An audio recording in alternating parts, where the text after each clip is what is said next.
নমস্কার শ্রদ্ধেয় সম্মানিত দর্শকবৃন্দ, আজ আমি একটি গুরুত্বপূর্ণ বিষয় নিয়ে আলোচনা করব। আমাদের রাজ্যে যে উচ্চ মাধ্যমিক পড়ুয়াদেরকে 10,000 টাকা করে ট্যাবের জন্য দেওয়া হয়, সেই টাকায় কয়েকটি অভিযোগ উঠেছে বা কয়েকটি ঘটনা ঘটেছে।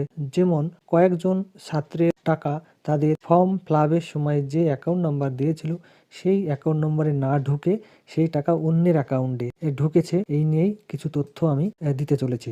পড়ুয়াদের ট্যাবের টাকা অন্য অ্যাকাউন্টে।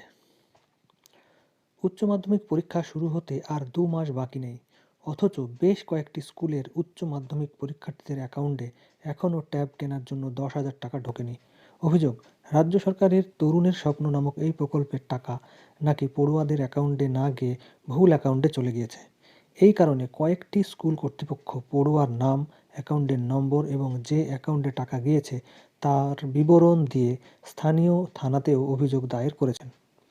বেলগাছিয়ার মনোহর একাডেমির 4 পরীক্ষার্থীর টাকা ঢুকেছে সল্ট লেকের একটি বেসরকারি ব্যাংকের 4 গ্রাহকের অ্যাকাউন্টে। ওই স্কুলের প্রধান শিক্ষক উৎপল চক্রবর্তী বলেছেন, বাকি পড়ুয়াদের অ্যাকাউন্টে টাকা ঢুকলেও 4 পড়ুয়ার ঢোকেনি। জেলা বিদ্যালয় পরিদর্শক এর অফিসে যোগাযোগ করলে জানা যায়, ওই 4 জনের টাকা সল্ট লেকের ব্যাংকের অন্য 4 জনের অ্যাকাউন্টে চলে গিয়েছে। আমরা অবাক, এই ভুল হলো কী করে?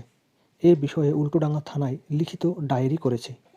যে 4 পরীক্ষার্থীর টাকা অন্য অ্যাকাউন্টে গিয়েছে সেই সানিয়া আজাদ, শেখ জাহির, লিজা মাঝি এবং অর্নিশা শর্মা দাবি করেছেন, ফর্ম ভর্তির সময়ে সঠিক অ্যাকাউন্ট নম্বর লিখেছিল তারা।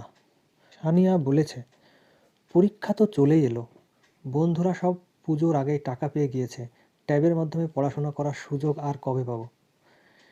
শ্যামবাজারের শৈলেন্দ্র সরকার বিদ্যালয়ের প্রধান শিক্ষক দেবকুমার বিশ্বাস জানাচ্ছেন, তাদের স্কুলের 5 উচ্চ মাধ্যমিক পরীক্ষার্থীর টাকা অন্য ব্যাংক অ্যাকাউন্টে ঢুকে গিয়েছে। দেবকুমার বাবু বলেন, শ্যামপুকুর থানায় অভিযোগ দায়ের করেছি, পরীক্ষার্থীর অ্যাকাউন্ট নম্বর লিখতে আমরা ভুল করিনি, তবু কীভাবে যে অন্য ব্যাংকের অন্য কারো অ্যাকাউন্টে ওই টাকা চলে গেল তা রহস্য রয়ে গেল। কলকাতা জেলা স্কুল পরিদর্শকের অফিসের এক কর্তা অবশ্য কোথাও একটা ডেটা এন্ট্রি বা তোলার সময়ে ভুল হয়েছে বলে স্বীকার করে নিয়েছেন। এই কর্তা জানিয়েছেন, রাজ্য জুড়েই কয়েকটি স্কুলে এরকম হয়েছে বলে জানতে পেরেছি। স্কুল যা যা তথ্য পাঠিয়েছে সেই তথ্যই আমরা এন্ট্রি করে শিক্ষা দপ্তরে পাঠিয়েছি।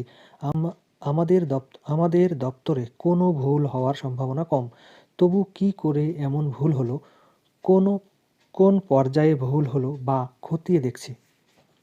কোন পর্যায়ে ভুল হলো আমরা খতিয়ে দেখছি।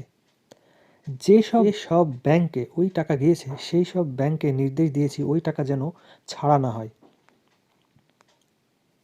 জেলা স্কুল পরিদর্শকেরা অবশ্য দাবি করেছেন, যে পড়ুয়ারা এখনও ট্যাবের টাকা পায়নি তাদের ব্যাংক অ্যাকাউন্টে এই টাকা দ্রুত ঢুকে যাবে।